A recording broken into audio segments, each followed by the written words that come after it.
The following is a presentation of Muddy River Sports.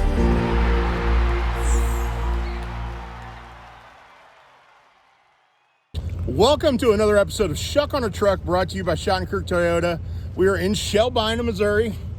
It's been a long day for this guy especially, but a very fruitful day as the South Shelby Cardinals take care of business in the state quarterfinals, 28-26 victory over Mid-Buchanan.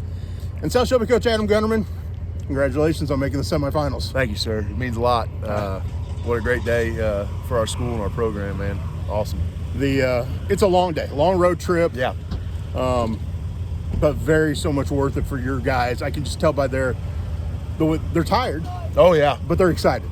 Yeah, we spent almost 6 hours on a bus today. So when you're on when you're on a bus that long, it makes for a long day. And there goes the bus to get parked as we sit here in the parking lot. Got off to a great start today.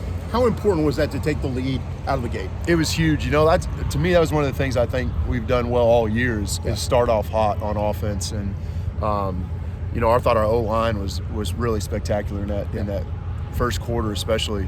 Kind of came out and punched them on the mouth and had them on their heels a little bit in that first half. Yeah, and you had to make plays. You had to, guys. Well, your second touchdown, you had to recover a fumble there in the red zone. Yeah. And Cooper Elson did that. Yes. He had two big recoveries today. Yeah. We'll talk about the other one here in a minute. But that fumble recovery was pretty big. It was, but that's who Cooper is, and that's who our kids are. Cooper's been that guy for us for a long time defensively or O-line, just that guy that's come out and made a play when we needed him to be. And that was a huge moment right there. And it was also a good moment for Chase to kind of take a big deep breath. Yep. And he goes, I think I can sneak it in there. And I was like, all right, let's do it then. Well, and then he tripped. Yeah. At least that's what it looked like. It looked like he tripped, but still was able to dive forward. And that's just who he is. Just make something out of nothing. And that was really cool. Go into the halftime with a 20-0 lead. What's your message to them at halftime? Foot on the gas. That was our message.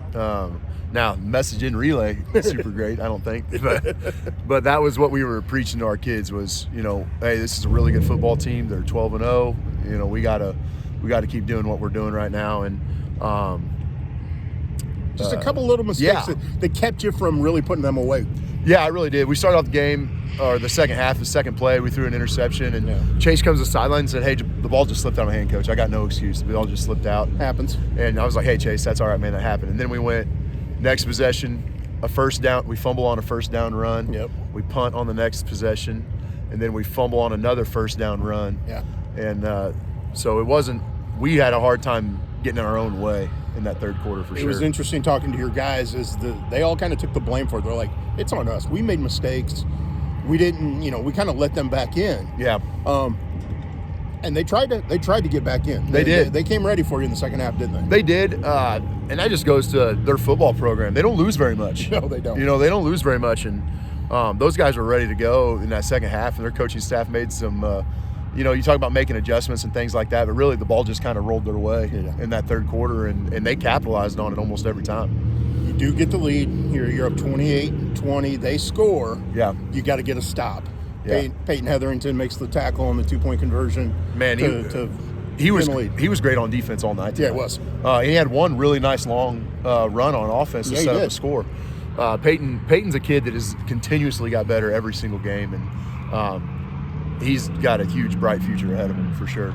And that play he made on the 2-point conversion was huge. You come right back. They're going to onside kick it. Yep. They'd recovered one onside kick already. Yep. Did you change anything for that second onside kick? We just brought him in a little tighter. We knew they were going to middle onside. Right. Their kicker, who's also their quarterback, probably going to be an all-stater. He's probably one of the best high school kickers I've seen. I mean, I know he missed the one extra point, but the other extra points would have been good from 50. Yeah. I mean, he has a cannon for a leg. So if they recover it, all they need is a field goal. All they need is a field goal, and they got the kid to do it. So that's a huge play. And, of course, there he is again, Cooper Elson. Cooper Elson's the guy that gets it done. So I couldn't be happier for that kid either. I mean, that's a kid that's been a three-year starter for us, and he's started since he was a sophomore, which is pretty great. Done a lot of really nice things for you. Oh, he's been all conference, all district. This will be his third year. Third year, right. So what's that feeling like, knowing you can run out the clock and it's over? It's a pretty good feeling, but we didn't get to do it, unfortunately, as much as I would like to have tonight. knowing when that clock hit 0 and they didn't have any other option was, that's huge for us. And it was just kind of that sigh of relief, but at the same time excitement. And but hats off to Mid-Buck, man. They came to play. They did. They really did. But your guys came to play too. We did. I think that's the thing. They showed up ready. They did. We kind of approached all week like, hey, this is a business trip. Let's show up. And we stopped in Cameron, got out, and did our full line stretching like we do in pregame to get loosened back up. And so we showed up ready to play. We really did. We were super focused, and it showed in that first half for sure. It did. Now you get to come back home, Charles Rash Memorial Field, next Saturday. Yep. This place is going to be rocking. It's going to be rocking. Be able to host a semifinal game is pretty great, and I think our community is really going to rally behind us, and I think they're going to put on a good show for them. Fairgrove making the trip here. Fairgrove's a team, and again, you talk about Mid-Buck winning a lot of games. Yeah, Fairgrove wins a lot of games. They are. They're the number 1 team in the state for a reason. Yeah. So they're going to come here ready to go.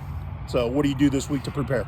I think just be us. I think that's the biggest thing. Not trying to get outside of ourselves and do something fancy that we haven't worked on all year. You got to add wrinkles to things, of course, but at the same time, you just got to trust who we are.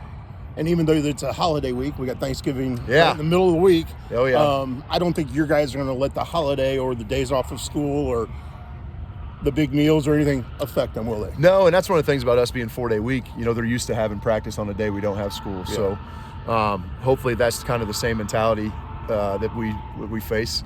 It's going to get cold this week, though. It will. Yes, it's going to get cold this week. We're going to have some cold practices, but I'd rather have a cold practice than sit at home any day. Amen to that. Well, congratulations. Thank you, really sir. appreciate you taking the time to do this. Oh, yeah. On to the semifinals. Hey, appreciate the coverage, buddy. Awesome, buddy. Thank you. For South Shelby coach Adam Gunterman, I'm Muddy River Sports Editor Matt Schuckman.